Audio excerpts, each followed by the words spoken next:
कलयुग में अगर सबसे बड़ी कोई धर्म की विडंबना है तो सत्य के रूप में। और जब से ये मोबाइल चला है तब से तो मानो झूठ बोलने की फैक्ट्री शुरू हो गई। आदमी मोबाइल रखे और झूठ ना बोले सवाल ही नहीं उठता।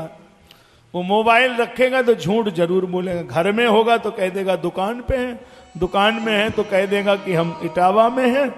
कुछ भी बोल दो इसमें झूठ है बोलता रहता आदमी। बड़ा मुश्किल बात है। सत्यम नास्ति तपः शौचम, तपस्वी भी कोई नहीं, खत्म हो गया। और पवित्रता तो देखने को नहीं मिल रहा है। ये इतनी बड़ी विडंबना है, इससे आप न तो बीमारी से बच पा रहे हैं और न ही आपका धर्म बच रहा है और न ही आप बच रहे हैं। इसमें दोनों चीजें बिगड़ रही हैं। ये गलत है, इस पर आप लोग मनन करिए। ऐसा होना ही नहीं चाहिए जो आप कर रहे हैं।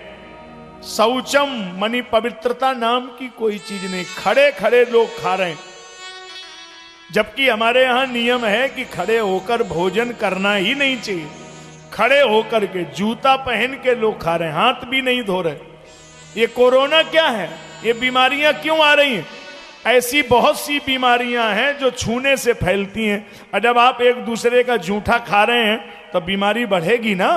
आप ध्यान ही नहीं दे रहे किसको क्या बीमारी है। उसी चम्मच से वो उठा रहा, उसी से तुम उठा रहे, तो बुद्धि भ्रष्ट नहीं होगी? इससे शरीर भी खराब होगा, बीमारी भी बढ़ेगी। इसका मतलब भोजन में पहले ध्यान दो। अन्न शुद्धि मन शुद्धि। अन्न शुद्ध होगा तो मन शुद्ध होगा। तो अब ना अन्न शुद्ध है ना मन शुद्ध है। वो उल्टा सीधा खा रहा है, जूता पहन के, चप्पल पहन के। कई लोग तो हमने देखा वो प्लेट लेके ऐसे भिखारी की तरह ऐसे फिरते हैं सब। और कई लोग अपने कपड़े खराब कर लेते हैं। कितना गलत भोजन है। अरे एक जगह बैठ जाइए, बड़े शांति में कोई पड़ोसे खा लीजिए। उसमें ये कोई तरीका है ऐसे खा रहे हैं जरा जरा? तो ये गलत आजकल चला है और इससे तो बुद्धि खराब होगी।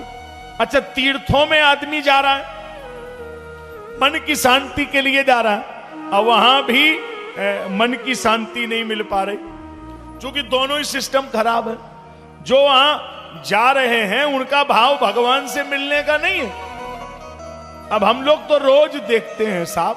अरे तीर्थ में आने का मतलब थोड़ा श्रम करना चाहिए, थोड़ा भाव रखना चाहिए, सेवा करनी चाहिए। तो सेवा तो नहीं करेंगे हम लोग। तो अब चूंकि वृंदावन में बना लिया है तो हम लोग रोज देखते हैं। जो भी लोग आते हैं वृंदावन तो आएंगे तीर्थ करने, लेकिन सबसे ही पहले पूछेंगे गुरुजी एसी वाला कमरा खाली है कि नहीं। अच्छा, तीर्थ में एसी की जरूरत क्या? तब तो घर में ही रहो आराम से। अरे यहाँ तो आनंद में जो प्रसाद मिले वो ले लो। जहां थोड़ा बहुत नहीं, मरद वो जरूर होना चाहिए, और फिर सेवा होनी चाहिए, फिर वो साफ सलाद जरूर हो, और फिर वो भी हो। तो अगर ये सब चीजें हैं तो तीर्थ में जाने का क्या मतलब? तीर्थ का मतलब थोड़ा तो शरीर को परिश्रम करिए, थोड़ा तो कुछ करिए। उल्टा सीधा भोजन भी नहीं छोड़ेंगे और कोई अपने अंदर सुधार भी नहीं लाएंगे, तो ये कोई तरीका नहीं है। इंजॉय का साधन लोग बना रहे हैं कि वो बच्चों को लोग एंजॉय करने जा रहे। अरे तीर्थ एंजॉय के लिए? वहां तो मन शुद्ध हो, वाणी शुद्ध हो, व्यवहार शुद्ध हो, तब तो ठीक है। और जैसे भाव लेके जा रहे हैं उसी तरह तीर्थों में भी दिखाई दे रहा है। अब नाम तो यहां से लेंगे नहीं, कैमरे लगे हैं, दुनिया भर में लोग देख रहे हैं, तो इस तो हम नाम लेंगे तो अपराध हो जाएगा।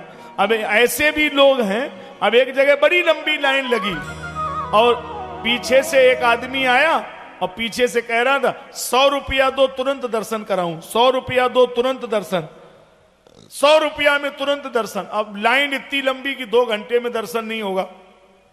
अच्छा, जब वो बार बार कह रहा था 100 रुपया में तुरंत दर्शन, तो एक आदमी लाइन में कोई औरैया के ही लगे होंगे, उन्होंने कहा भाई साहब हाँ हम 200 देंगे, भगवान जी से कह दो कि यहीं आके मिलने द्वारे। बोले अजीब आदमी हो, भगवान कहीं 200 रुपया में बाहर आते हैं? बोले तो 100 रुपए में बिकते हैं। अच्छा धंधा बना के रखा। तो आजकल ये भी स्थिति हो रही, जहां मन को शांत करने के लिए जा रहे हैं वहां भी व्यापार हो रहा। वो ठीक नहीं होगा, अच्छा नहीं होगा। तो इसलिए नारद जी कहते हैं कि मन बहुत अशांत है। फिर क्या देखा? फिर देखा तरुणी प्रभुता गेहे श्यालको बुद्धिदायका। घर में माताओं की प्रभुता चल रही है, श्यालको बुद्धिदायका। पहले किसी जमाने में भाई लोग मालिक होते थे, आप लोग बैठे ही हैं। अब हर घर में तरुणी प्रभुता गे है। भागवत जी में लिखा, मैं अपने मन से नहीं कर रहा हूं, अब माताएं मालिक हैं। अच्छा, सलाहें देने वाला कोई गुरु महात्मा नहीं है। पहले आप लोग मालिक होते थे और सलाहें देने वाला कोई गुरु होता था, कोई महात्मा होता था। ऐसे कई लोग हैं वो बिना इजाजत के कुछ काम करते ही नहीं थे। हमारे जजमान रहे, अब इनके पिताजी नहीं हैं, हमारे भाई लगते थे ठाकुरदास बरसैया। सवेरे ही पहुंच जाते थे, पिताजी से पूछ के जब वो कहे हाँ कर दें कि ऐसे ही करना है, वही करते थे। तो बिना पूछे नहीं काम होते थे, बिना पत्रा देखे, बिना साहित्य निकाले, सब ऐसे काम। तो पहले पुराण कह रहा है कि पुरुष लोग मालिक होते थे और सलाहें देने वाला कोई गुरु होता था।